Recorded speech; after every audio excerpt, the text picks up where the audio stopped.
Hi there, it's Ian here, and you're watching Grumpy Opinions, the show where I'm going to tell you all about what I think of films, TV shows, games, and life in general. Let's get on with the show. The Handmaid's Tale is a show from MGM and Hulu, set in a creepy future religious dystopia where our hero Offred has been imprisoned as a babymaker slave to a rich family.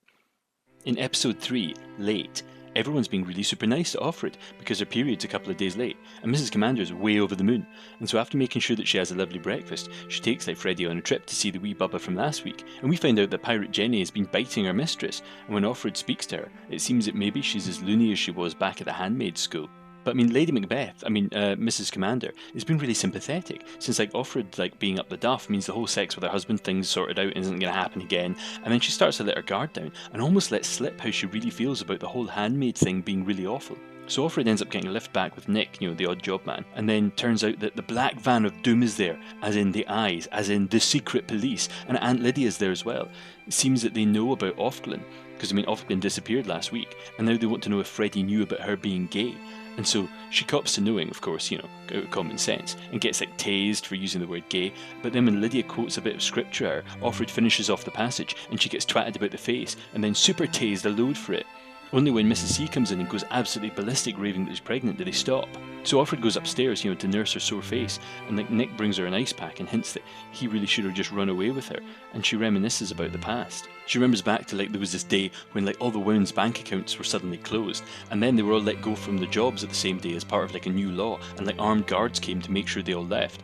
Her and Moira lament about it, and their bloke makes some daft comments, and then they try to protest the laws, but the police just start shooting and beating people. And of course, it turns out the next day her period comes. Oh well. So of course she has to break the bad news, and of course, just before she does, Mrs. Commander pours her heart out completely to Offred about how she thinks she's a miracle and everything. She's really happy about everything. She's even trying to make up a baby room and stuff. So then she gets really angry, really scary. She goes full on crazy, throwing her to the floor of a room and locking her in. And it turns out that things haven't been going great for Ofglen either, or Emily as it turns out her real name is. She's been bound and gagged, and maybe even had her tongue cut off. It's not clear, but it sounds like that's what happened. And along with her girlfriend, they get dragged to court, sentenced without a trial. And then she ends up watching her pal get hanged in front of her, and then wakes up the next day in hospital, and Aunt Lydia tells her that they've given her a female circumcision to ward the gay away. And poor Emily's left just stand there silently in shock and horror. Wow.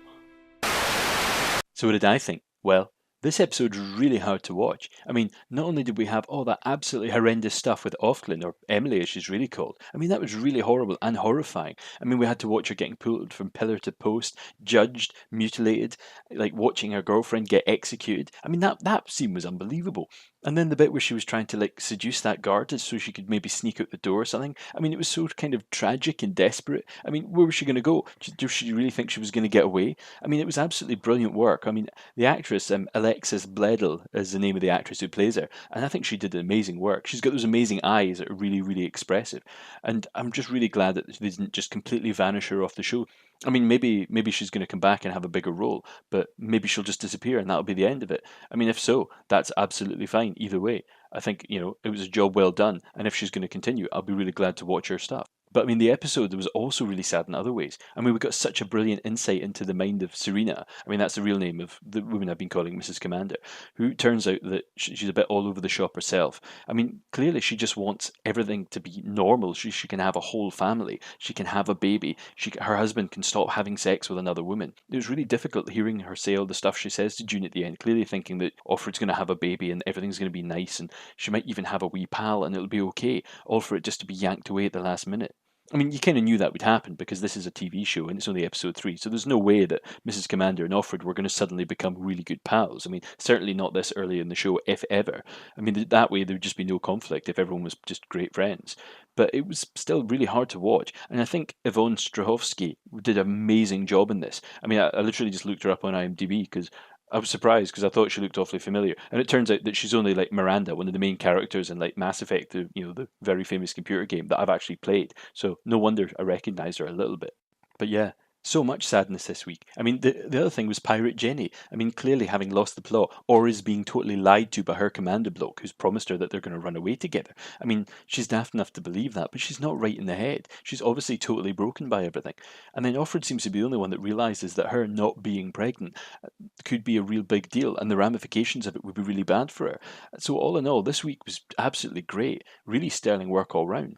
I'd also like to mention Anne Dowd, who played Aunt Lydia. I mean, this is the kind of week I'm going to be nice about all the actresses because they're fantastic. She's just perfect as that creepy believer enforcer that you really love to hate. I mean, I'm a big fan of her work. She's been in some really good stuff, and apparently she's a really well-known American stage actress, like long before she was ever in films. I recently saw her in Hereditary, and she was really good in that as well. So I'm kind of hope they give her a chance to really make something out of this part and do some interesting work on it. But as to the down points on this episode, I'd have to say there haven't been an awful lot. There's one thing, and it's true for everything so far, is that the pacing of the show is actually a little slow. It's a little slow to deal out plot and a little bit slow to bring out the exposition, slow to explain the history. I mean, it got really slow to explain like how on earth society fell apart. But sometimes it's actually slow to get through a scene. I mean, not boring. I don't mean that it's dull, but I mean it's the pace is a bit languid, and that's a good word for it because there's whole scenes where you get like 20 or 30 seconds of Elizabeth Moss walking slowly across a room or down a street in slow motion. Or like loads of extreme close-up jump cuts of her face, and she's obviously working through a range of emotions, like, and that's not a deal breaker because I mean it's clearly the style they're going for, and Elizabeth Moss's really good at like showing very minuscule emotions, often like really well repressed on her face.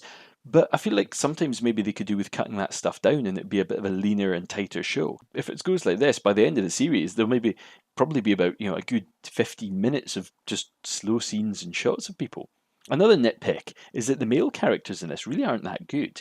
I mean, obviously, this is the main viewing audience of the show like this isn't going to be predominantly men. I mean, but we've only really seen like Commander Shakespeare now and again, and nothing against Joseph Fiennes' acting. I mean, he's pretty good, but he hasn't been given much to work with, and we've barely seen like the old husband, apart from a few flashbacks. And I'm not entirely sold on him because we haven't really been made to understand his character. I mean, the few times he's been there, he's hardly had any lines, and the ones that were there came across as a bit strange.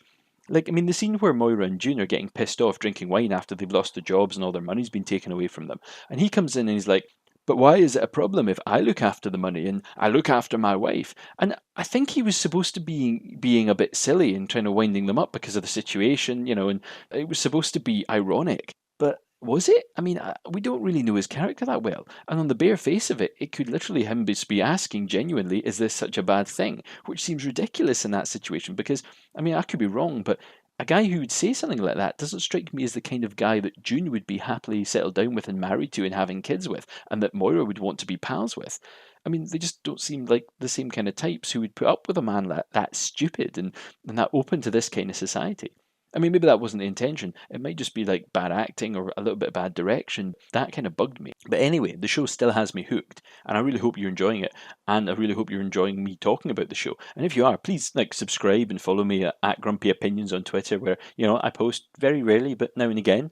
Until next time, I've been Ian, and these have been my Grumpy Opinions.